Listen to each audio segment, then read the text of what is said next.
नमस्कार बच्चों, मैं डिम्पल सैनी लेकर आई हूँ आपके लिए फिर से संस्कृत की ऑनलाइन क्लास। हमारी जर्नी अभी जारी है, ख़त्म नहीं हुई है, हम अभी रुकने वाले नहीं हैं। तो मैं आपको बताना चाहती हूँ कि आज हमारा जो टॉपिक है बहुत ही इंटरेस्टिंग टॉपिक है और सबका जाना पहचाना टॉपिक है। कौन सा है? संधि। हमने अभी तक ग्रामर के बहुत से टॉपिक कर लिए हैं, आप सबको बहुत अच्छे समझ में आए हैं। मुझे बहुत अच्छा लगता है आपके कमेंट्स पढ़कर। इसी तरह से मुझे मोटिवेट करते रहिए। और बच्चों की रिक्वायरमेंट थी कि मैम आप संधि पढ़ाइए, तो आज हमारा जो टॉपिक है वो संधि है। देखिए, संधि सभी जानते हैं क्या है, ठीक है। एक शब्द का दूसरे या फिर एक वर्ण का दूसरे वर्ण से जो मेल होता है वो संधि होता है। अब किस किस प्रकार होता है, ठीक है। क्योंकि वर्ण जब हमने पढ़े थे, वर्णमाला पढ़ी थी, तो वर्णमाला के कितने भेद पढ़े थे? हमने 3 भेद पढ़े थे। मुख्य रूप से वर्णमाला के 2 भेद होते हैं, स्वर और व्यंजन। तो स्वर का व्यंजन के साथ या व्यंजन का स्वर के साथ या स्वर का स्वर के साथ या व्यंजन का व्यंजन के साथ, इस तरह से जो भी मेल होता है, यानी कि ये वर्ण यानी कि जो अक्षर है आपस में मिलते हैं, फिर उनके मिलने पर जो परिवर्तन होता है वो क्या होता है? संधि, ठीक है। तो संधि शब्द का एक शाब्दिक परिभाषा हो सकती है कि दो वर्णों के वर्ण कोई भी हो सकते हैं, अ हो सकता है, क हो सकता है, आ हो सकते हैं, अ और ख हो सकता है, लेकिन ऐसा कोई अर्थपूर्ण होना चाहिए कि 2 वर्णों के आपस में मिलने पर जो विकार उत्पन्न होता है। विकार हमने जब अव्यय पढ़े थे तो वे क्या थे? अविकारी, जिनमें परिवर्तन नहीं होता है।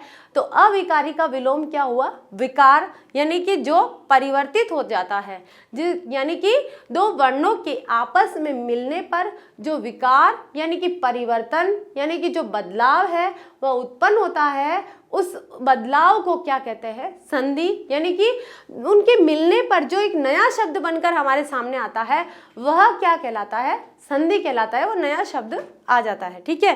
वैसे संधि देखिए, संधि का मतलब हम सोशल स्टडी में भी काफ़ी पढ़ते हैं कि संधि क्या होती है। एक देश से दूसरे देश की जो संधि हुई है, मान लीजिए पहले कोई विवाद चल रहा है और उस विवाद के बाद विवाद के समय जो स्थिति थी दोनों कंट्रीज की वो अलग अलग थी, लेकिन जैसे ही संधि हो गई, ठीक है। विवाद के पहले क्या था? हो सकता है दोनों एक दूसरे के शत्रु थे, ठीक है, लेकिन जैसे ही संधि हो गई तो उनमें क्या परिवर्तन आया? उस शत्रुता का जो परिवर्तन है वो किस में बदल गया? मित्रता में बदल गया। तो परिवर्तन हुआ।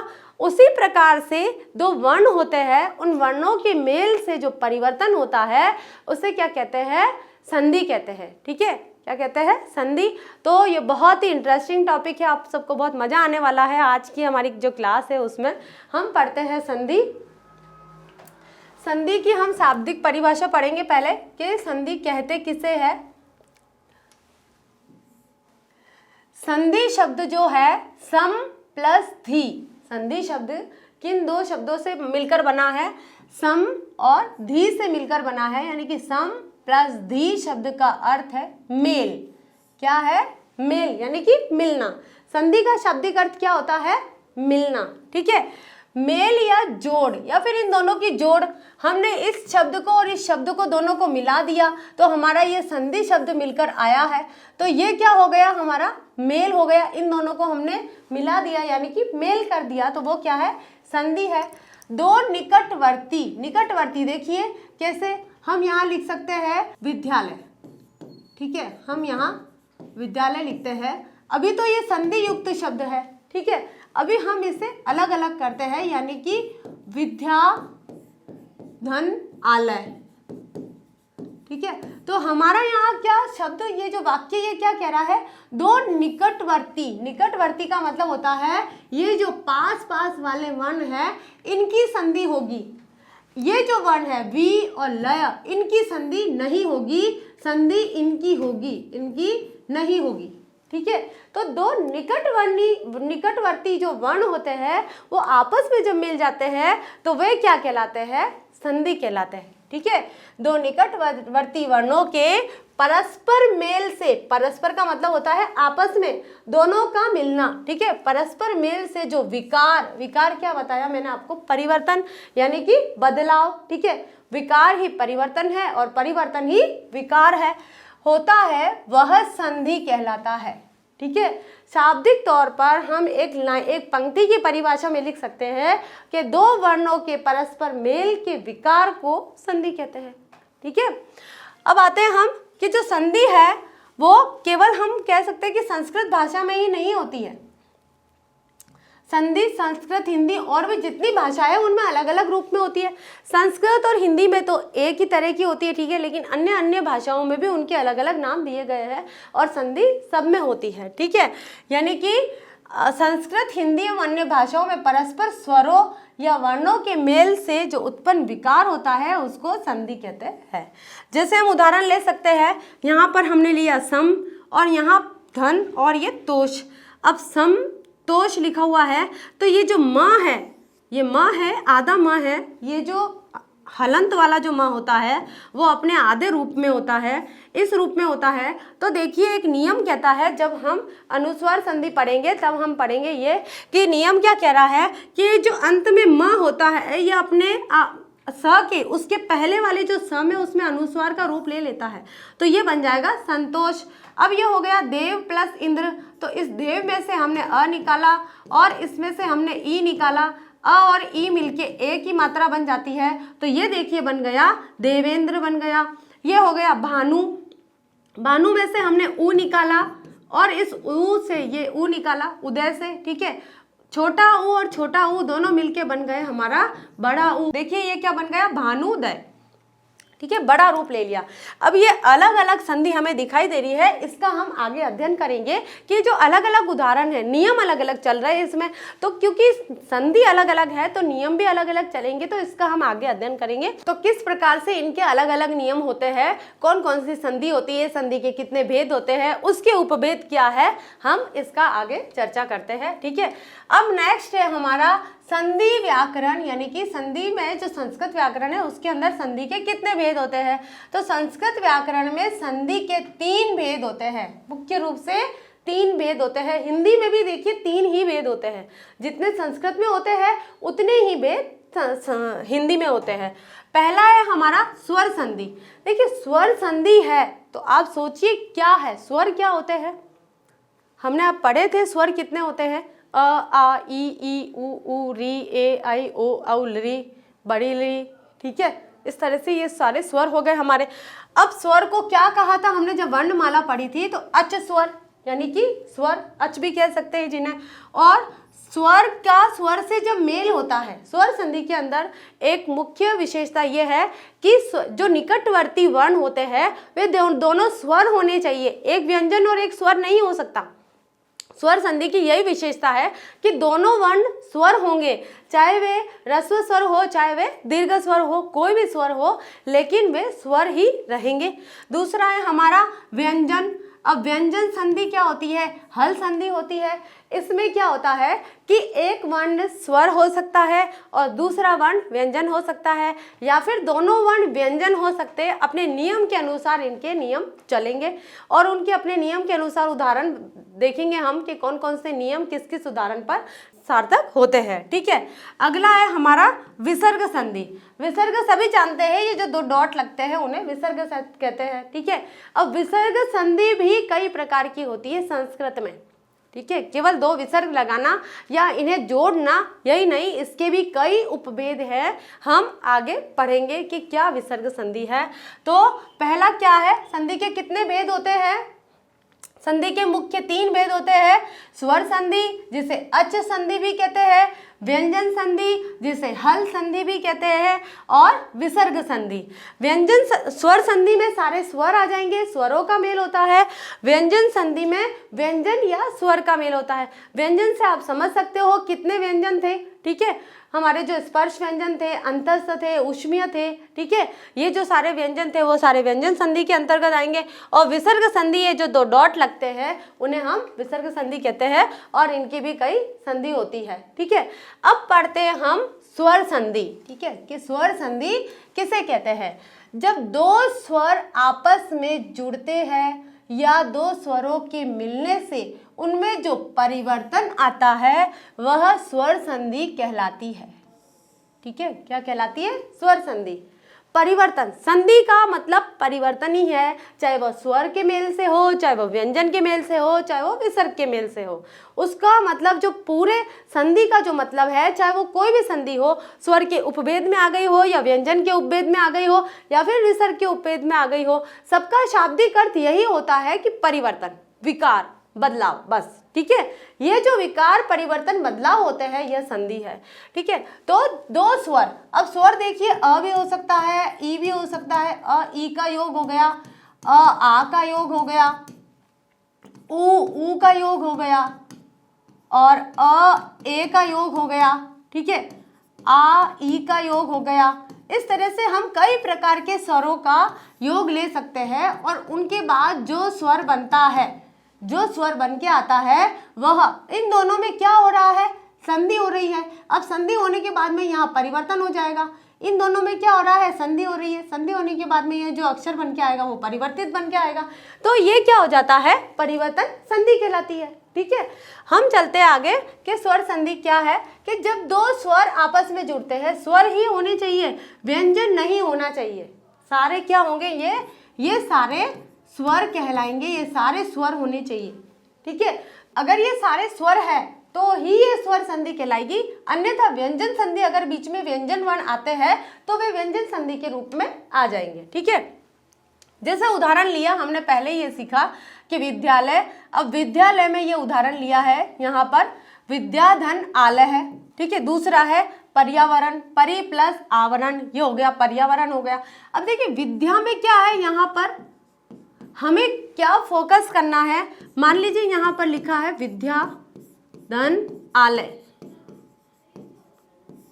ठीक है, हमें क्या देखना है, ये जो प्लस का निशान लगा हुआ है, जिसे धनात्मक चिन्ह बोल सकते हैं हम लोग, ये प्लस का जो निशान लगा हुआ है, इस निशान के जो पहले और इस निशान के बाद में, इस निशान के जस्ट इस धन के पहले और इस धन के बाद वाला जो वर्ण होता है, उसमें यदि स्वर छिपा हुआ है, इसमें आ छिपा हुआ है और इसमें हमें पहले साफ ही आ दिखाई दे रहा है।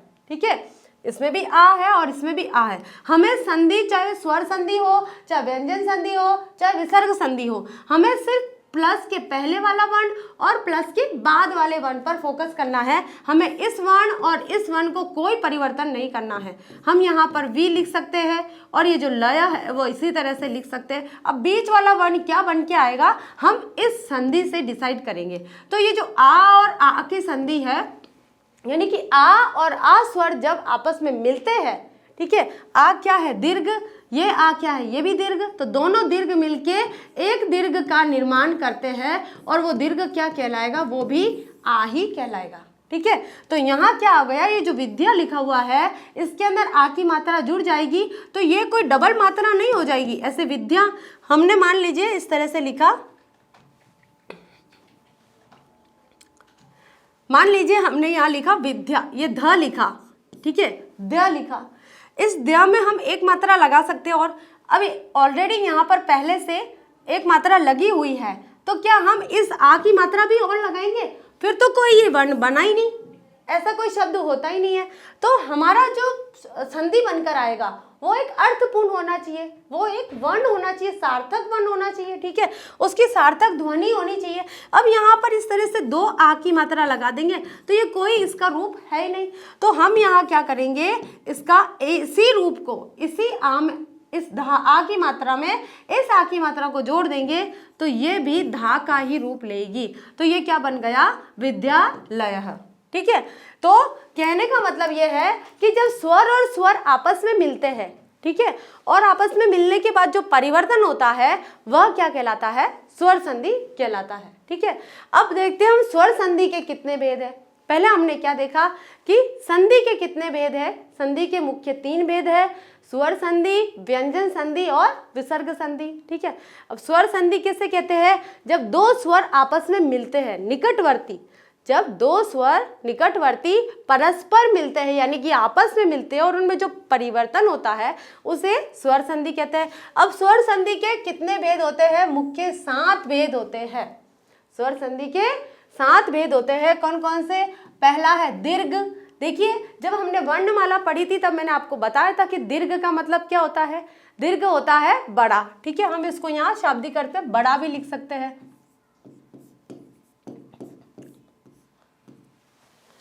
फिर है हमारा गुण संधि, उसके बाद है हमारा पहला है दीर्घ संधि, फिर गुण संधि, उसके बाद है हमारा वृद्धि संधि, फिर है हमारा यण संधि, उसके बाद है हमारा अयादि संधि, फिर है पूर्व रूप संधि और फिर है पर रूप संधि, ठीक है। कौन कौन सी हो गई?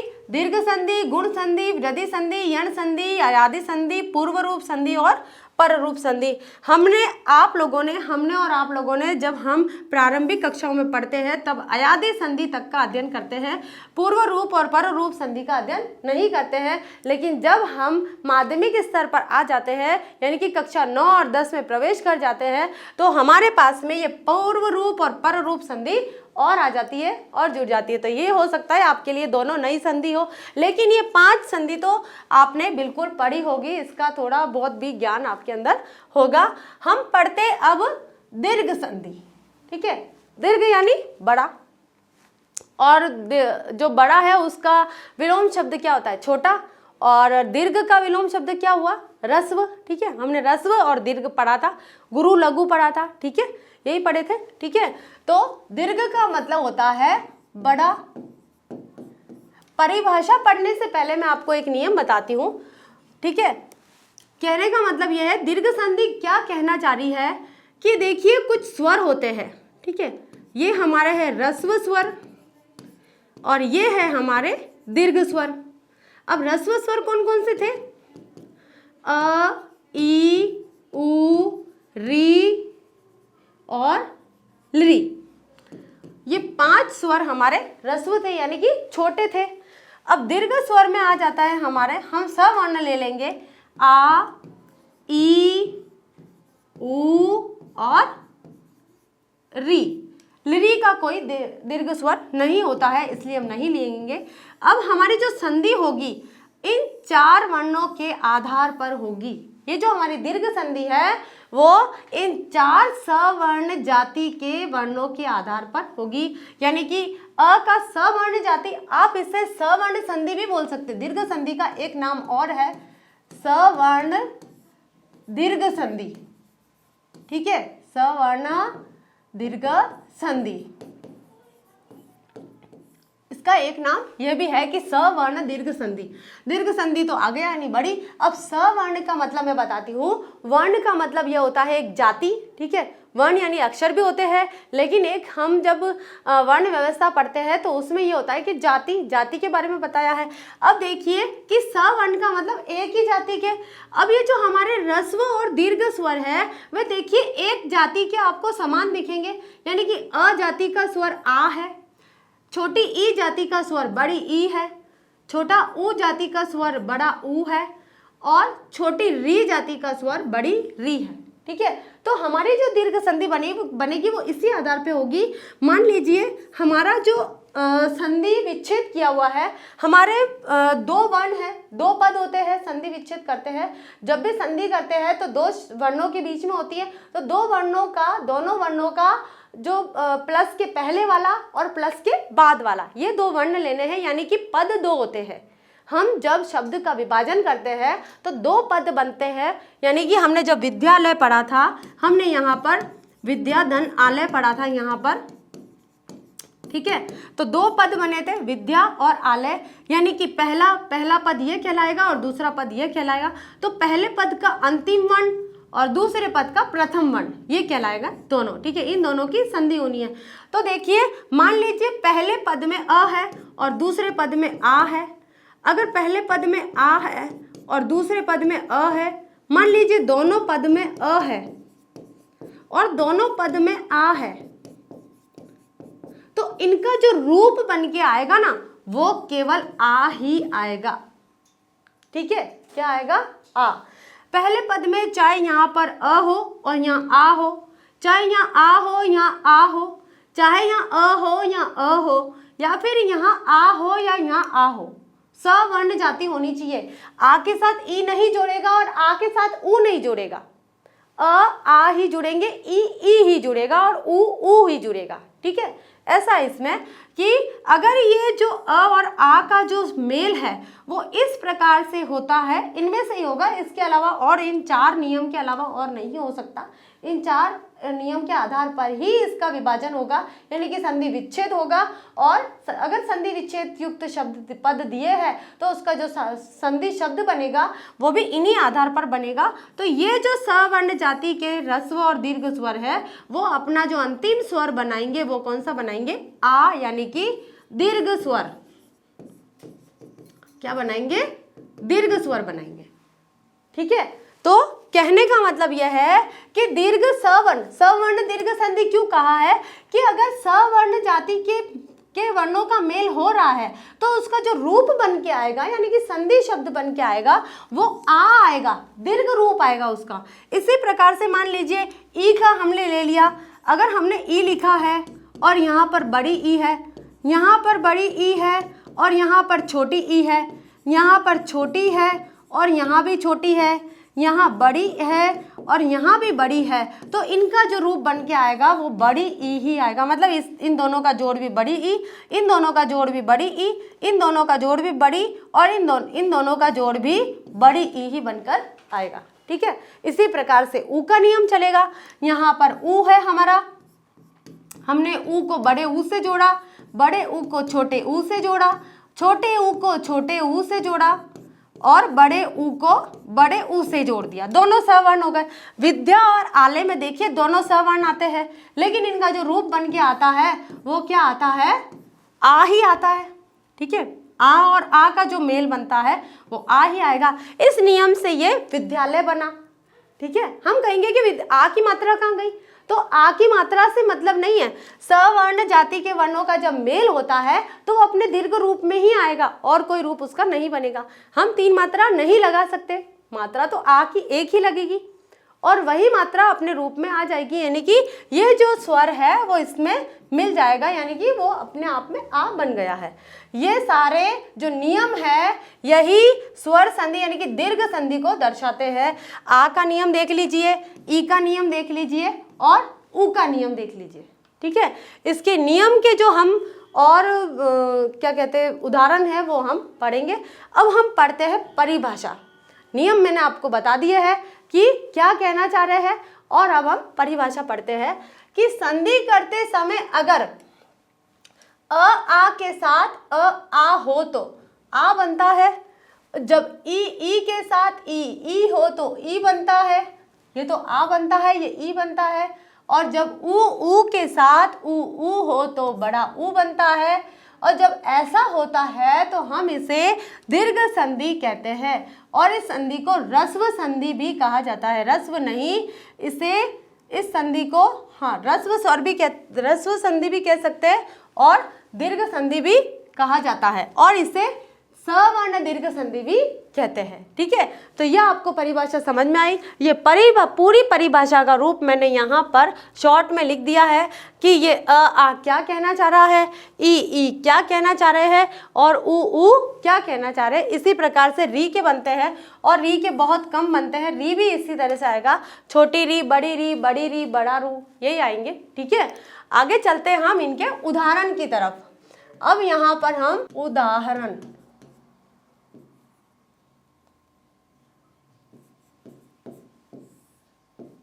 ठीक है, आ वाला नियम ले लिया। अब हमें वो 4 पंक्तियों वाला नियम नहीं बनाना है।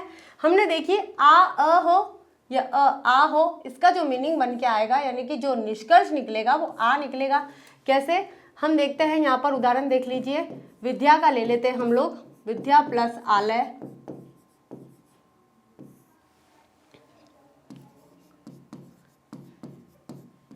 मदिरा प्लस आलय,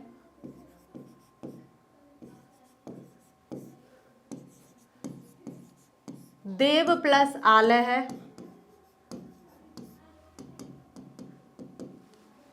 ठीक है, अब देखिए हम इसका जो शब्द होते हैं वो बनाते हैं। विद्यालय से क्या हो गया यहाँ पर, विद्यालय, विद्या प्लस लय क्या बन गया, विद्यालय है। मदिरा प्लस आलय क्या बन गया, मदिरालय है। और देवालय का से क्या बन गया, देवालय। ठीक है, इस प्रकार से ये शब्द बनेंगे, चाहे यहाँ पर अ था या यहाँ आ था, हमारा रूप जो बन के आया है वो आ आया है, आ की मात्रा लग गई। ठीक है, यहाँ से हमने अ लिया और यहाँ से हमने आ लिया, दोनों मिलके आ बन गए। अब इस व के अंदर जो मात्रा लगी है वो आ की लग गई। ठीक है, तो ये जो मात्रा है यहाँ बनकर आ गई है, ये बन गया देवालय। इसी प्रकार से यहाँ आ था और यहाँ आ था, आ मिलके क्या बन गए, आ, यानी कि जो रा था अब वो ऑलरेडी यहाँ पर पहले से रा बना हुआ है, और ये विद्या और ये आलय ये हम पहले से पढ़ चुके हैं। अब आते हैं हम ई से हमारा बड़ी ई बनता है। क्या बनता है, बड़ी ई।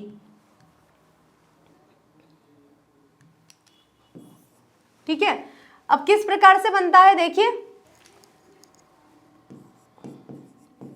रवि धन इंद्र, कवि धन इंद्र।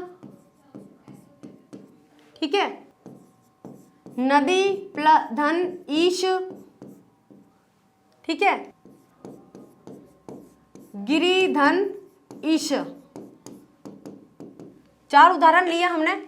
अब इस रवि में देखिए कौन सी मात्रा है, छोटी, और यहाँ पर कौन सी ये जो वर्ण लिया गया स्वर, ये कौन सा, छोटा।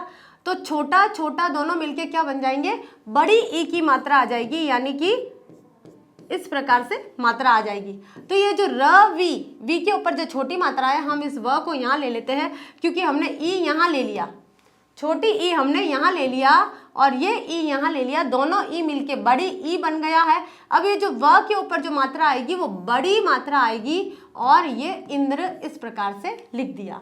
इस ई को यहाँ ले लिया, इस छोटी ई को यहाँ ले लिया, दोनों मिलके बड़ी बन गई, तो ये तो लुप्त हो गया और ये मात्रा बड़ी बन गई, और न और द्र लिख दिया। तो क्या शब्द बना, रविंद्र। ठीक है, अब कवि धन इंद्र में भी इसी प्रकार से करेंगे, क और व लिख दो। ठीक है, अब इसमें जो छोटी ई है और ये छोटी ई है, दोनों मिलके बड़ी बन जाएगी, तो ये बड़ी ई की मात्रा, और ये न और द, कविंद्र। ठीक है, अब देखिए क्या है, ये तो छोटी और छोटी थी, अब आ गए हम छोटी और बड़ी में आ गए। अब ये देखिए नदी, नदी में कौन सी है, बड़ी ई की मात्रा, और ईश में कौन सी है, बड़ी ई की मात्रा। तो बड़ी ई भी क्या होता है, देखिए हमने क्या पढ़ा था, इसमें हमने क्या पढ़ा था, ये देखिए बड़ी ई भी बड़ी ई का रूप ही लेती है। ठीक है, तो हम यहाँ क्या लिखेंगे, नदीश। क्या लिखेंगे, नदीश। इस द में बड़ी ई की मात्रा ही रहेगी। अब आते हैं हम यहाँ, देखिए यहाँ जो है छोटी ई है और ये है हमारी बड़ी ई। छोटी ई और बड़ी ई मिलके क्या बन जाएगा, बड़ी ई का रूप ले लेगी, यानी कि बड़ी मात्रा का। तो ये जो गी ऐसे ही लिख देंगे और श ऐसे ही लिख देंगे, ये बड़ी ई इस री में मिल जाएगी और ये हो जाएगा गिरीशः। ठीक है, ये शब्द क्या बने, रवि धन इंद्र रविंद्र बना, कवि धन इंद्र कविंद्र बना, नदी धन ईश नदीश बना, गिरी धन ईश गिरीश बना। ठीक है, तो ये क्या नियम कहता है कि अगर शब्द के बीचों बीच, एक ट्रिक है, इस ट्रिक से अगर आप पढ़ेंगे, हम इससे पढ़ेंगे कि शब्द किसे कहते हैं, इन्हें शब्द कहा जाता है पूरे को। ठीक है, कुछ वर्णों के सार्थक समूह को शब्द कहते हैं। शब्द के बीच में, बीचों बीच, शब्द के बीचों बीच यदि, यहां से हम लेंगे इसको, यदि आ, बड़ी ई और बड़ा ऊ है, यानी कि इनकी मात्रा है, कि मात्रा है, तो वह दीर्घ संधि कही जाएगी। ठीक है, ये ट्रिक तो सिर्फ आप ये अपना सकते हो कि अगर आपको रविंद्र शब्द दे दिया तो आपसे पूछा गया कि इस शब्द में कौन सी संधि है, तब तो आप अपना सकते हो कि भाई बड़ी ई की मात्रा है या यहाँ पर बड़े आ की मात्रा है, या हम जो अभी शब्द बनाएंगे उसमें ऊ की मात्रा है, बड़े ऊ की मात्रा है, तो हम बता देंगे कि भाई ये दीर्घ संधि है। अब मान लीजिए विच्छेद करने के लिए कहा, तो विच्छेद करने के लिए क्या करेंगे, हम करेंगे इस नियम से कि रविंद्र क्या होता है, एक शब्द होता है रवि और दूसरा शब्द होता है इंद्र, के दोनों शब्द सार्थक होने चाहिए। प्लस के पहले वाला पद और प्लस के बाद वाला शब्द दोनों सार्थक होने चाहिए, और उन सार्थक शब्दों का योग होता है संधि। ठीक है, अब आते हैं हम ऊ वाले उदाहरण पर, यानी कि ऊ और ऊ मिलके बड़ा ऊ का रूप ले लेता है। जैसे हम यहाँ लिखते हैं भानु धन उदय, तो ये बन गया हमारा भानुदय, भानुदय। उसके बाद आता है हमारा वधु धन उत्सव।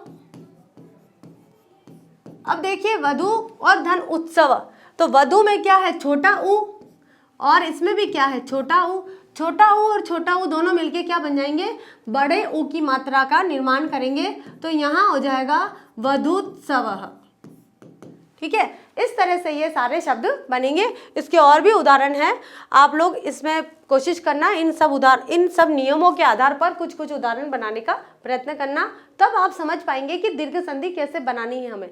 अगर सारा ही इस तरह से लिख कर दे दिया जाएगा तो आप नहीं समझ पाएंगे। ठीक है, तो ये थी हमारी दीर्घ संधि, उसका नियम यही है, आ इनका रूप आता है आ, ई, ये सवर्ण जाति है। देखिए आ और अ सवर्ण है, ई और ई सवर्ण है, ऊ और ऊ सवर्ण है। आ के साथ ई का योग नहीं होगा दीर्घ में, ई के साथ ऊ का योग नहीं होगा, और ऊ के साथ आ का भी योग नहीं होगा। इसमें सवर्ण जाति के वर्णों का ही योग होगा, अन्यथा वह दीर्घ सवर्ण जाति नहीं कहलाएगी। ठीक है, आगे चलते हैं हम गुण संधि। ठीक है, अब गुण संधि क्या कहती है कि जब संधि करते समय आ के साथ ई हो, तो यानी कि आ के साथ, मान लीजिए यहाँ हमने लिख दिया आ या आ के साथ ई या बड़ी ई हो, तो क्या बन जाएगा, ए बन जाएगा। ठीक है, ये नियम कह रहा है कि ए बनता है, और जब आ के साथ, यानी कि अ और आ के साथ अगर ऊ हो, ऊ या बड़ा ऊ हो, तो ओ बन जाएगा। अब एक नियम और कहता है कि यदि शब्द के बीच में, ठीक है, शब्द के बीच में ए ओ हो, तो वह गुण हो जाएगा। ठीक है, क्या हो जाएगा, गुण हो जाएगा। अगर शब्द के बीच में ए और ओ हो, अब यहाँ नियम ये कह रहा है कि अगर अ और या आ के बाद ई और ई है, अ या आ के बाद में ई या ई है, तो वह ए बन जाएगा, और अ या आ के बाद ऊ या ऊ हो, तो वह ओ बन जाएगा। देखिए कैसे अ या आ के बाद में हम यहाँ उदाहरण लिखते हैं। ये हो गया हमारा सुर और ये हो गया हमारा इंद्र। ठीक है, अब यहाँ क्या है, देखिए इस र के अंदर क्या छुपा हुआ है, अ, और इस ई को हम ले लेते हैं। तो नियम क्या कह रहा है, अगर ई अ या आ के साथ में ई या ई है, तो हमारा ये अ आ गया और ये ई आ गया, तो दोनों मिलके क्या रूप बन जाएंगे, दोनों मिलके ए बन जाएगा। अब हम ए तो नहीं लिखेंगे, हम क्या लिखेंगे, उसकी मात्रा। ठीक है, हम स्वर नहीं लिखते हैं, स्वर की मात्रा लगाते हैं। ठीक है, तो हमारा यहाँ पर क्या हो जाएगा, हम यहाँ पर सु और न द्र लिख लेंगे। ठीक है, अब हमारा जो ये र है जिसमें स्वर नहीं है, यानी कि व्यंजन है, इस व्यंजन में हम ए की मात्रा लगाएंगे, तो ये क्या बन जाएगा, रे। तो हमने यहाँ लिखा सुरेंद्र। ठीक है, सुर प्लस इंद्र क्या बन गया, सुरेंद्र बन गया। ठीक है, इसी प्रकार से हम एक उदाहरण और लेते हैं। ये तो था हमारा अ की मात्रा वाला। ठीक है, ये तो हमारा अ की मात्रा वाला था। अब हम लेंगे आ की मात्रा वाला। आ की मात्रा वाला देखिए, महाधन इंद्र, महाधन इंद्र। अब इसमें क्या आ गया, आ की मात्रा आ गई और यहाँ पर ई आ गया, तो यहाँ हम लिखेंगे महेंद्र। हमारा क्या हो जाएगा, यहाँ पर महेंद्र हो जाएगा।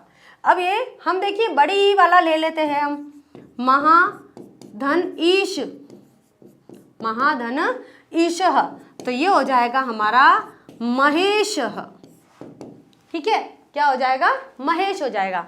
नियम देखिए हमने वही लिया है, यानी अ हो, यह जो पहला वर्ण है, प्लस के जो पहला वर्ण है, प्लस के पहले जो वर्ण आया है वो अ और आ में से होना चाहिए, और प्लस के बाद वाला जो वर्ण आएगा वो छोटी ई और बड़ी ई में से होना चाहिए। तो हमारा नियम यही देखिए, हमने जो शब्द बनाए वो नियम को फॉलो कर रहे हैं और हमने उसी को लेके स्वर बनाया है, यानी कि अ आ के साथ अगर ई जोड़ दिया जाए तो ए का रूप लेगा। तो देखिए सुरेंद्र, सुर प्लस इंद्र सुरेंद्र, महा प्लस इंद्र महेंद्र, महा प्लस ईश महेश हो गया। इस प्रकार से ये शब्द बनेंगे। ठीक है, अब आते हैं हम ओ वाले नियम की तरफ, यानी कि यदि अ और आ के साथ योग अ और आ के साथ ही होगा, अ और आ के साथ ई का योग और अ और आ के साथ ऊ का योग प्लस ऊ या बड़े ऊ का योग बनता है, तो वहां पर ओ की मात्रा लग जाती है। ठीक है, जैसे हम यहाँ लिखते हैं महाधन उत्सव, महाधन उत्सव। अब महा में देखिए आ की मात्रा है और उत्सव में ऊ की मात्रा है। ठीक है, ऊ लिखा हुआ है। अब इस आ की मात्रा और ऊ को दोनों को हम जब जोड़ देंगे तो वो ओ का रूप ले लेगा, यानी कि ये दोनों जुड़ के जब शब्द आएगा तो हम देखिए जो माँ और अदत और स और व ये हम लिख लेते हैं। ठीक है, ये जो वर्ण है जो बचे हुए हैं उनको हम एज इट इज लिखेंगे। अब इस रूप का आ और ऊ को मिलाएंगे तो ओ बनता है, यानी कि इस ह के अंदर हम ओ की मात्रा को जोड़ देंगे तो ये क्या बन जाएगा? हो। तो ये हो गया देखिए महोत्सवः। समझ में आया? क्या हो गया? महोत्सव। महाधन ऊ यानी उत्सव, महाधन उत्सव को जब हमने जोड़ा तो वो क्या हो गया? महोत्सव का रूप उसने ले लिया। जैसे हमारा यहाँ पर सुरेंद्र सुरेंद्र हो गया था, महा इंद्र महेंद्र हो गया था, महा ईश महेश हो गया था, वैसे महाधन उत्सव महोत्सव हो गया। ठीक है, इसी प्रकार से एक और उदाहरण लेंगे हम यहाँ। सर्व, ये तो हमने क्या लिया था? आ का। अब हम लिखते हैं सर्वधन उदय, सर्वधन उदय, तो क्या बन जाएगा? अ और ऊ मिलके ओ बन गया, तो यहाँ हमारा हो जाएगा सर्वोदय। ठीक है, क्या बन गया? सर्वोदय है। गुण संधि में क्या होता है? गुण बन जाता है। दीर्घ में क्या होता है? छोटे स्वर यानी और बड़े स्वर, यानी कि ह्रस्व स्वर और दीर्घ स्वर दोनों मिलके दीर्घ का रूप लेंगे। चाहे दीर्घ हो, चाहे ह्रस्व हो, चाहे ह्रस्व दीर्घ हो या दीर्घ ह्रस्व हो, है ना, वे दीर्घ का रूप ही लेंगे। लेकिन गुण में क्या होता है? एक गुण प्रदर्शित हो जाता है, यानी कि एक अ था और एक आ था, उसके साथ में ई और ई को जोड़ा तो ये ए बन गया, यानी कि गुण हो गया। ठीक है, यानी कि अगर शब्द के बीचों बीच ए की मात्रा और ओ की मात्रा आती है तो वह गुण संधि होती है। अगर आपको शब्द से पूछा जाता है कि महोत्सव में कौन सी संधि है, तो महोत्सव में कौन सी मात्रा आई है? ओ की मात्रा आई है बीच में, तो यानी कि वो गुण संधि है। महेंद्र में पूछ ली, यानी कि ए की मात्रा आई है तो वो गुण संधि है। ठीक है, ये थे हमारे गुण संधि के उदाहरण। आगे चलते हैं हम। हमारी जो तीसरी नंबर की संधि है, यानी कि स्वर संधि का जो तीसरा रूप है वह है वृद्धि। अच्छा, वृद्धि से क्या समझते हैं आप? है ना, हम तो समझते हैं वृद्धि यानी बढ़ोतरी होना, बढ़ना, है ना। ठीक है, एक वस्तु है 2 हो गई, 2 वस्तु है 3 हो गई, 3 है 4 हो गई, 10 हो गई, 15 हो गई, 1000, बहुत सारी हो गई, है ना। इसी प्रकार से वृद्धि का संधि में भी बहुत असर है कि संधि कौन सी है? वृद्धि, जो वृद्धि कर रही है, बढ़ रही है। ठीक है, एक मात्रा से 2 मात्रा हो गई, ठीक है ना, उसे कहते हैं वृद्धि। शाब्दिक अर्थ बता रही हूं मैं, वृद्धि को पहचानने का तरीका बता रही हूं।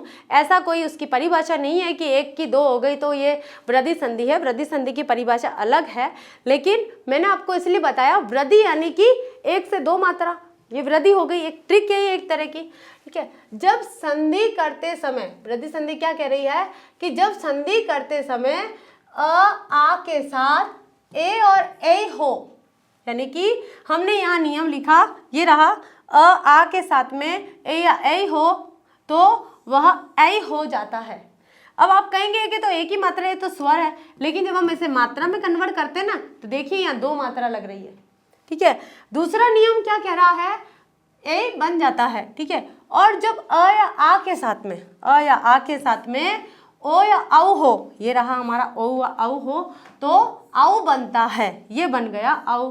इसकी भी हमारी 2 मात्रा इस प्रकार से लगती है, ये हमारी हो गई 2 मात्रा। तो ये देखिए 2 मात्रा हो गई यहाँ पर ए की, और यहाँ हो गया हमारा औ की 2 मात्रा, ठीक है। अब किस प्रकार से शब्द बनेंगे हम देखते हैं, इसके उदाहरण देखते हैं। हम क्या कहते हैं, उसे वृद्धि संधि बोलते हैं। ये वृद्धि यहाँ थोड़ा मिस्टेक है, हम ऐसे लिखेंगे वृद्धि संधि, ठीक है। वृद्धि यानी बढ़ना, बढ़ोतरी है ना, 1 का 2 हो जाना, ठीक है। जैसे हमने यहाँ लिखा 1 धन 1, 1 धन 1, ठीक है। अब इस क से क्या लिया हमने, अ ले लिया, और ये क्या हो गया हमारा, ए हो गया। अब नियम क्या कह रहा था कि या तो आ हो या अ हो, तो हमारा यहाँ पर अ है, और प्लस के बाद ए हो या आई हो, तो हमारा यहाँ पर ए है। तो ये दोनों रूप मिलके क्या हो जाएंगे, ए बन जाएगा, ठीक है। तो ए में कितनी मात्राएं होती है, यहाँ पर हम देखेंगे 2 मात्रा होती है, यानी कि हम यहाँ क्या लिखेंगे, ए, इस ए को हम पहले से लिख लेते हैं और इस क को हम पहले से लिख लेते हैं। अब क्या करेंगे, अब ये जो ए है ये ऐसा तो जुड़ के नहीं आएगा, हमारा क्या बचा है यहाँ पे, हल वाला क, ये हल वाला क बचा है, ठीक है। ए तो हमने ले लिया, यहाँ ये स्वर ले लिया और इसमें से भी स्वर ले लिया। अब ये जो क बचा है, अब हम इसमें स्वर जोड़ेंगे। कौन सा स्वर जोड़ेंगे, जब इन दोनों का योग बन के आया था ए, इसकी दोनों मात्राएं हम जोड़ देंगे, तो ये हमारा जो हलंत है वो यहाँ से हट जाएगा, ठीक है। ये हलंत हट गया, और ये क्या रूप लेकर आया है, 1 1। क्या रूप लेकर आया है, 1 1। मात्रा में बड़ी बढ़ोतरी हो गई ना, 1 धन 1, यानी कि 1 और 1 1 1 हो जाता है, ठीक है। इसी प्रकार से एक और उदाहरण देती हूं मैं आप सबको।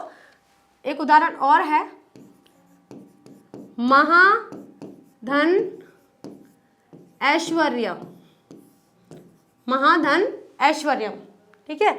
अब देखिए पहले तो हमारे पास क्या था, अ था, अब हम यहाँ क्या ले रहे हैं, आ ले रहे हैं। नियम देखिए क्या कह रहा है, आ, ठीक है, आ ले लिया, और ये क्या है, ऐ, ये ले लिया ऐ। अब क्या करेंगे हम यहाँ पर, यही बन के क्या आएगा, ऐ बन के आएगा। अगर ऐ है तो ऐ ही बनेगा, अगर आ के साथ ओ है तो औ बन जाएगा। अ और आ के साथ में ए ऐ है तो ऐ बनेगा, आ के साथ में ओ औ है तो औ बनेगा, ठीक है। तो ये हमारा जो रूप बनकर आएगा वो आ जाएगा महेश्वर्यम, महेश्वर्यम, ठीक है, ये बन के आएगा।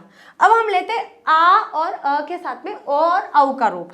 देखिए ये हो गया हमारा जल, और ये हो गया हमारा औध, जल धन औध, ठीक है। हमारा जो रूप बना है, यहाँ हमने अ ले लिया, यहाँ से स्वर निकाल लिया, और ये स्वर हमें मिल गया।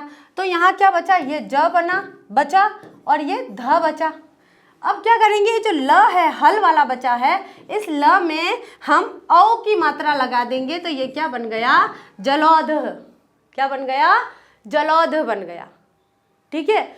इसी प्रकार से देखिए यहाँ हम लिखते हैं महा, और यहाँ लिखते हैं हम औषधि, औषधि, ठीक है। तो रूप बन के जो आएगा वो आएगा हमारा महौषधि। क्या बन के आएगा, महौषधि। तो आया समझ में आपको कि गुण वृद्धि क्या है। हाँ, हम सॉरी गुण नहीं, वृद्धि संधि पढ़ रहे हैं कि वृद्धि क्या है, एक मात्रा की 2 मात्रा हो गई, और 2 मात्रा है तो वो 2 ही रहेगी, उसकी 1 मात्रा नहीं होगी, वृद्धि करी है, शब्द ने अपने मात्रा के अंदर वृद्धि करी है।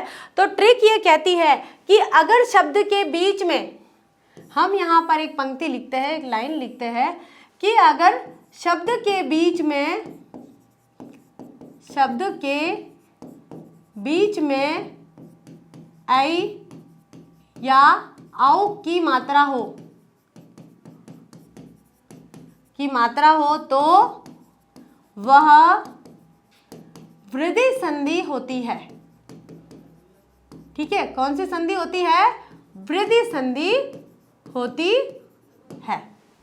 ठीक है, ये थी हमारी वृद्धि संधि। देख लीजिए हमने 3 संधि पूरी कर चुके हैं। कौन कौन सी? दीर्घ संधि, गुण संधि और वृद्धि संधि। अब आते हैं हम नेक्स्ट यण संधि पर। किस पे आते हैं? यण संधि पर, जो हमारी 4th नंबर की संधि है। कई बार ये 1st नंबर पे भी होती है, लेकिन हमारा जो सीक्वेंस है वो इसमें 4th नंबर का है, तो हम 4th नंबर में पढ़ेंगे। ठीक है, समझ में आ रहा है सभी को अच्छे से संधि क्या है? पहले से पढ़ा है अच्छा, या क्या समझ में आ रहा है? प्लीज कमेंट करके बताना मुझे। हाँ, देखिए यण संधि क्या कह रही है कि जब संधि करते समय ई और ई के साथ, क्या नियम क्या कहता है? ई या ई के साथ, साथ का मतलब होता है प्लस के साथ कोई अन्य स्वर, कोई भी स्वर जोड़ लेते हैं। हम यहाँ पर स्वर लिख लेते हैं, कोई भी स्वर हो तो ई का क्या बन जाता है? य बन जाता है। क्या बन जाता है? य बन जाता है। और जब ऊ या ऊ के साथ कोई स्वर हो, अगर कोई स्वर होता है तो वह व बन जाता है। क्या बन जाता है? वह बन जाता है। ठीक है, देख लीजिए ये रहा नियम। अब हम नियम क्या कह रहा है, नियम पर चलते हैं। अब हम ई और ई का लेते हैं हम सबसे पहले। अति प्लस आचार, अति धन आचार या अति प्लस आचार, कुछ भी बोल सकते हैं हम। ठीक है, तो अति में देखिए क्या है? ई की मात्रा। अति में क्या हो गई? ई की मात्रा आ गई। और यहाँ क्या है? आ। अब हमने क्या किया, क्या कहा था कि ई और बड़ी ई के साथ कोई स्वर हो, कोई भी स्वर हो। देखिए अब हमारा जो स्वर आया है वो दीर्घ स्वर आया, आ। क्या आया है? आ, दीर्घ स्वर है, वह आया है। तो यहाँ से जो शब्द बचा है, अब बचे हुए शब्द हम ले लेंगे। आ गया और यहाँ ये ई की मात्रा आ गई, तो देखिए अ बच गया। अब त में से ई की मात्रा हमने यहाँ ले ली, तो ये आधा त बच गया, हमने यहाँ लिख दिया। ठीक है, अब ये चा बच गया और र बच गया। अब हम संधि करते हैं और ये बीच में जो क्या शब्द आएगा वो हम जब इसकी संधि करेंगे तो बीच वाला शब्द इधर आ जाएगा। तो हम क्या करेंगे, ये जो आ है इसको हमने लिया है लेकिन ये हटा नहीं है यहाँ से। ठीक है, ये यहाँ से हटेगा नहीं। इस आचार को हम ऐसा ही लिखेंगे। हमने भले ही यहाँ आ ले लिया लेकिन ये हटेगा नहीं। अब हमने यहाँ से इस ती में से छोटी ई ले लिया। ठीक है, अब ये देखिए क्या बन गया, अ और त हमने वहाँ लिख ही लिया है। अब ये जो ई है और आ मिलके ये क्या बन गया? आधा य। ठीक है, अब हम इसको ऐसा समझे कि नहीं, हम आ को नहीं सिर्फ ई को बनाते हैं, तो ई आधा य बन गया और आ की मात्रा इसमें लग गई। हमने यहाँ पर आधा य लिखा और आ की मात्रा लग गई। ये क्या बन गया? अत्याचार। क्या बन गया? अत्याचार। ये क्या थोड़ा अलग अलग से लिखा हुआ है तो ढंग से नहीं लिखा गया है, मैं इसे थोड़ा सही तरीके से लिख देती हूँ। यहाँ हो जाएगा हमारा अत्याचार। ठीक है, कहने का तात्पर्य यह है कि हमने भले ही आ लिया है, अब हम एक नियम और अपनी तरफ से कर सकते हैं कि इस आ को ना लीजिए, इसको ना लीजिए, केवल इस ई को य बना दीजिए, बस तब भी हो जाएगा। अगर इस ई को हम आधा य बना देते हैं और फिर इस स्वर को जोड़कर इस य के अंदर जो भी स्वर है यानी कि जो भी मात्रा है उस मात्रा को जोड़कर हम लिख देते तो वो ये शब्द बन जाएगा। ठीक है, अत्याचार ये शब्द बन गया है। ठीक है, तो ये है हमारा ई का नियम। अब आते हैं हम ऊ के नियम पर आते हैं। तो ऊ का नियम क्या कहता है कि मान लीजिए हमने यहाँ पर लिखा सु धन आगतः। अब देखिए हम इस आ को नहीं हटाएंगे, यहाँ पर स्वर कोई भी हो सकता है, हमारे पास आ ही आया है दोनों बार, हम इस आ को नहीं हटाएंगे। हम क्या करेंगे, ये जो ऊ की मात्रा है इसको हम क्या बना देंगे? व बना देंगे। क्या बना देंगे? आधा व बना देंगे। तो ये क्या बना, ये जो सु में से हमने जब ऊ हटाया तो ये क्या बन गया? आधा स। ठीक है, अब व बना दिया है, इस ऊ को हमने व बना दिया, आधा व, ये हमने आधा व लिखा। अब ये आ है, इसमें आ की मात्रा जोड़ दीजिए और ये ग त ह, ये हो गया। ठीक है, अब फिर थोड़ा सा मिस्टेक है इसमें, हम ढंग से लिखते हैं क्योंकि जब संधि करते हैं तो संधि करते समय थोड़ा मिस्टेक हो जाता है। तो ये हो जाएगा हमारा स्वागतः। क्या बन जाएगा? स्वागतः। ठीक है, तो एक ट्रिक जो कहेंगे हम यह कहेंगे कि यदि शब्द के बीचों बीच, यदि शब्द के बीचों बीच य या व आए तो वहां यण संधि होगी। कौन सी संधि होगी? यण संधि होगी। ठीक है, यदि शब्द के बीचों बीच, अब देखिए शब्द के बीचों बीच व आ गया, यह आ गया। ठीक है, शब्द के बीचों बीच आ गया तो हम बोलेंगे कौन सी संधि है? तो यण संधि है, यही कहेंगे। एक उदाहरण और लेते हैं हम, देखिए अब ये तो आप कहेंगे कि ये तो मैम ने आ और आ ही लिया है, दोनों स्वर। हम एक स्वर और लेते हैं, एक उदाहरण और लेते हैं, प्रतिधन एक। अब यहाँ तो हमारा ई निकल गया और ये जो स्वर है ये ए आया है, अलग से आया थोड़ा सा। ठीक है, तो अब हम इसका योग करेंगे। कैसे करते हैं? हमने कहा इसको नहीं छेड़ना है हमें, ये जो ई है इसको सीधा हम आधा य बना देते हैं। क्या बनाते हैं? आधा य। और यहाँ क्या बचा हमारा? प्र और आधा त बच गया। ठीक है, अब ये जो आधा य बना है इसको यहाँ लिख दीजिए और ये वाली ए की मात्रा यहाँ लगा दीजिए और ये हमारा बन गया प्रत्येक। क्या बन गया? प्रत्येक। मुझे लगता है अब अच्छे से समझ में आ गया होगा आपको कि जो यण संधि है वो किस प्रकार हुई है। अधिकतर यण संधि में थोड़ी सी दिक्कत होती है क्योंकि इसमें किस वर्ण को य बनाना है, किसको व बनाना है, ये पता नहीं चलता है। तो ई को तो य बनाना है और ऊ को व बनाना है, इतना ध्यान रखना आप। और फिर जो पीछे वाले स्वर है वो उसमें जो व बना है उसमें मात्रा के रूप में जुड़ जाएंगे और य बना है तो वो भी मात्रा के रूप में जुड़ जाएगा, तो हमारी यण संधि हो जाएगी। और जो शब्द के अंदर पहचानने का है कि अगर शब्द आया है, कोई शब्द बना हुआ है और हमें शब्द में पहचानना है कि यण संधि कैसी है, तो हमें क्या पहचानना है कि शब्द के बीचों बीच यदि य और व आया है तो वो यण संधि है। ठीक है, आगे चलते हम हमारी नंबर 5 की संधि अयादि में। ठीक है, अयादि संधि बहुत सरल संधि है, बहुत आसानी से समझ में आ जाती है कि जब संधि करते समय ए और ए, ओ या औ के साथ कोई अन्य स्वर हो तो ए का अय और ऐ का आय, ओ का अव और औ का आव बन जाता है। कैसे बनता है? देखिए ये रहा हमारा, अगर ए या ऐ के साथ में स्वर लगा दिया, कोई भी स्वर लगा दो, तो ए का तो हो जाएगा अय, ये थोड़ा उल्टा हो गया है, यहाँ पर आएगा हमारा अय और यहाँ आएगा हमारा आय।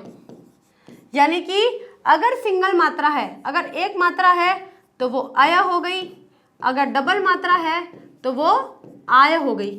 इसी प्रकार से यदि आ और अ के साथ में, आ और अ के साथ में यानी कि ओ और औ के साथ में अगर कोई स्वर है, ठीक है, तो ओ के साथ में तो आ जाएगा अव और औ के साथ में आ जाएगा आव। क्या आ जाएगा?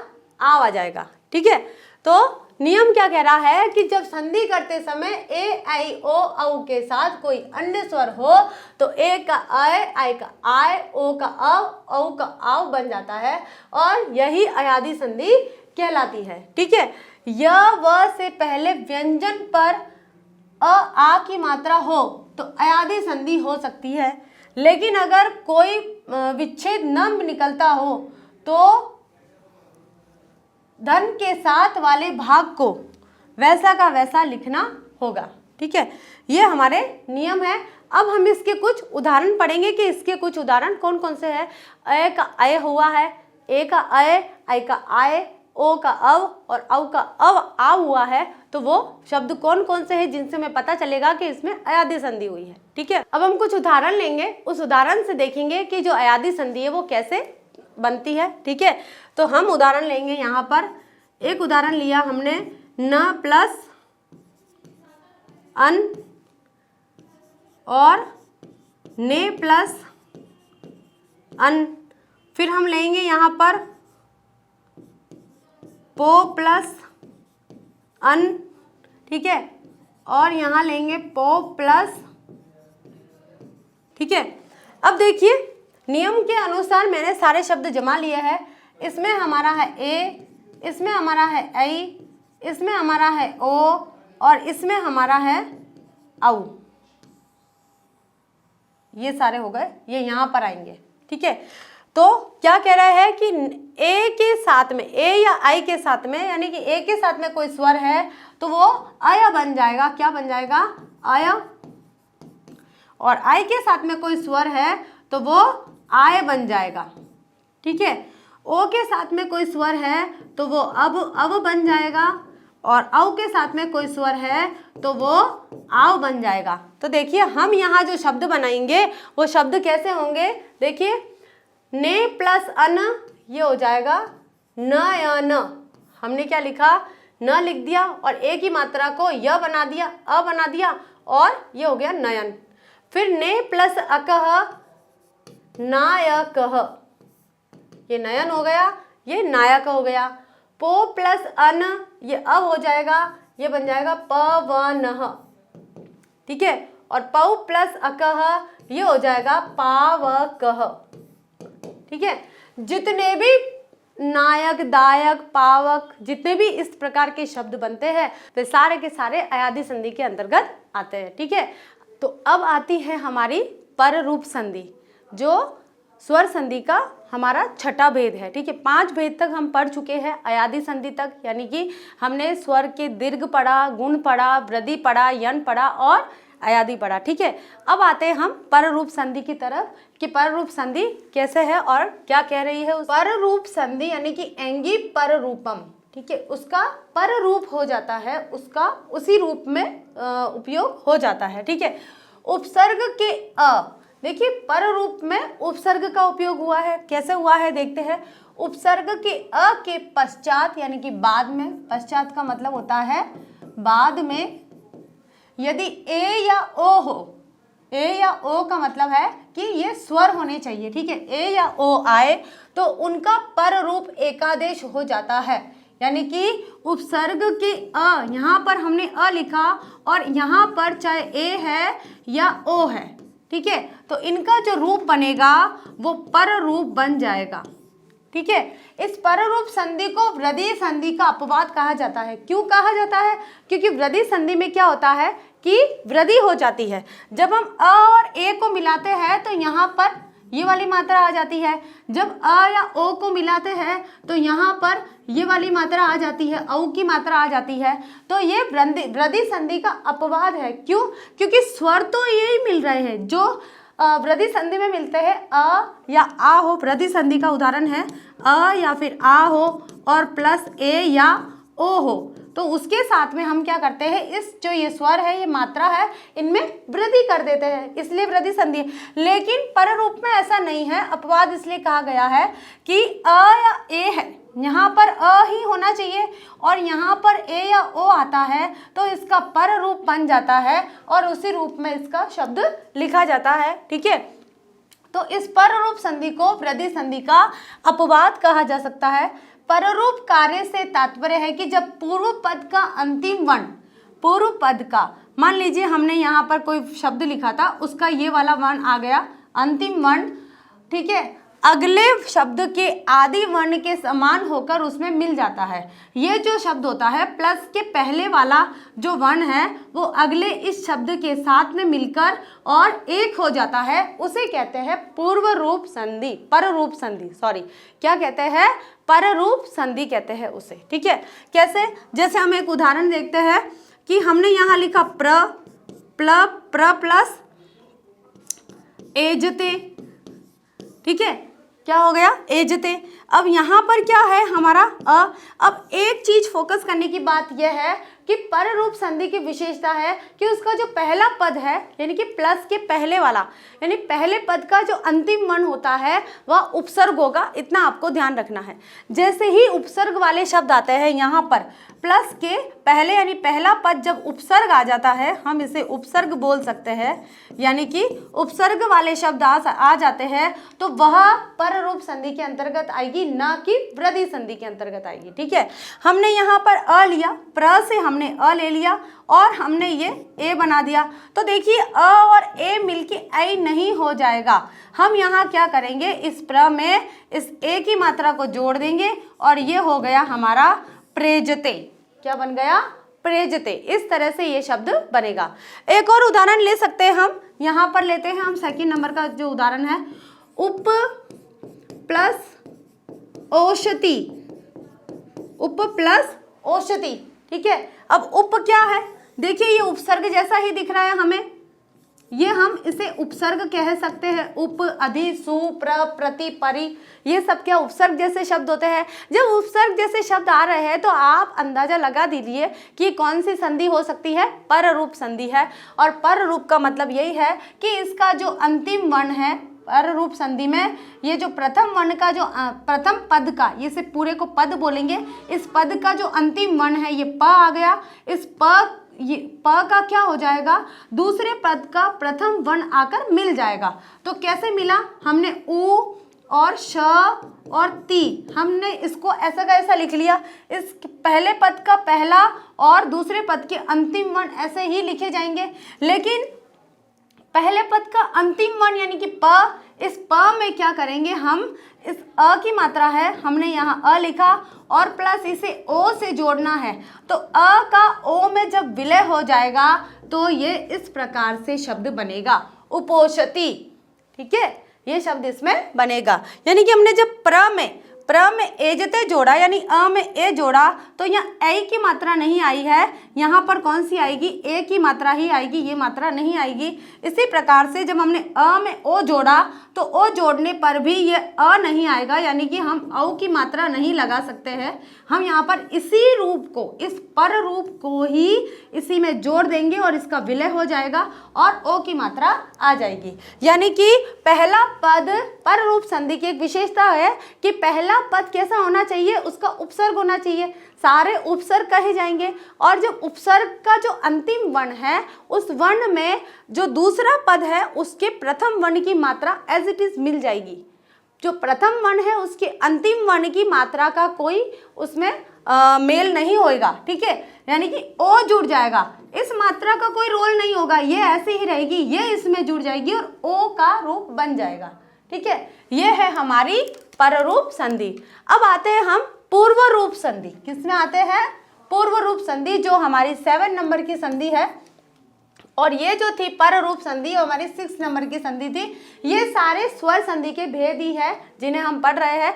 अब ये जो पूर्व रूप संधि है ये स्वर संधि का अंतिम भेद है।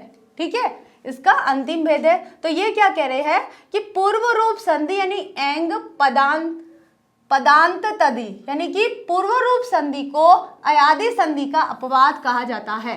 अब पर रूप को किसका अपवाद कहा जाता था, वृद्धि संधि का, क्योंकि अ और ए मिलके ऐ हो जाता है, आ मिलके और ओ मिलके औ हो जाता था। ठीक है, डबल मात्रा लग जाती थी। लेकिन उसमें ऐसा नहीं हुआ है, जो दूसरे पद का प्रथम वर्ण था उसमें पहले पद के अंतिम वर्ण की मात्रा का विलय हो जाता है, वो मेल हो जाता है। ठीक है, लेकिन पूर्व रूप संधि किसका अपवाद माना जाता है, अयादि संधि का। और अयादि संधि की क्या विशेषता है कि जब शब्द के बीचों बीच य आता है या व आता है, अगर य और व आता है यानी कि अय या आय, हम शब्द बना सकते हैं अयादि संधि के, जैसे नयन, नयनम, भवनम, इस तरह के जो शब्द बनते हैं, गायक, पावक, नाविक, भावुक, इस तरह के जो शब्द बनते हैं वो सारे किस में बनते हैं, अयादि संधि में बनते हैं। ठीक है, अब हम देखते हैं पूर्व रूप संधि में कैसे अयादि संधि का अपवाद है। ठीक है, कहा जा सकता है पद के अंत में स्थित ए, ओ के बाद यदि ए या फिर ओ के बाद यदि ह्रस्व स्वर यानी कि अ आए तो ए प्लस अ मिलकर दोनों के स्थान पर पूर्व रूप यानी कि ए हो जाता है और ए का आदेश तथा ओ और अ दोनों के स्थान पर ओ का आदेश हो जाता है। ठीक है, कैसे हो जाता है देखते हैं हम यहाँ पर। जैसे हम एक उदाहरण लेते हैं यहाँ पर, देखिए जैसे हमने यहाँ लिखा, नियम क्या कह रहा है कि अ ए या ओ के बाद, ये हो गया ए और ये हो गया ओ। ठीक है, ए या ओ के बाद यदि अ आता है, क्या आता है, अ आता है तो इसका पूर्ण रूप हो जाता है ए हो जाता है, ठीक है। और यदि ओ या अ के बाद और फिर ओ और अ प्लस दोनों के स्थान पर और ओ प्लस अ इन दोनों के स्थान पर क्या हो जाएगा, ओ हो जाएगा। क्या हो जाएगा, ओ हो जाएगा। इसका हम उदाहरण देखते हैं, किस प्रकार से उदाहरण है। जैसे कि पूर्व रूप संधि में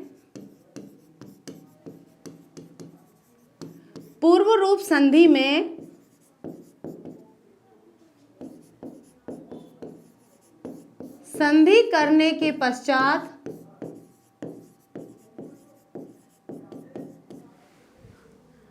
अवग्रह चिन्ह किसमें, जो अ होता है, ठीक है, अ का जो स्वर है हम उसे फोकस करेंगे, पश्चात अस्वर के स्थान पर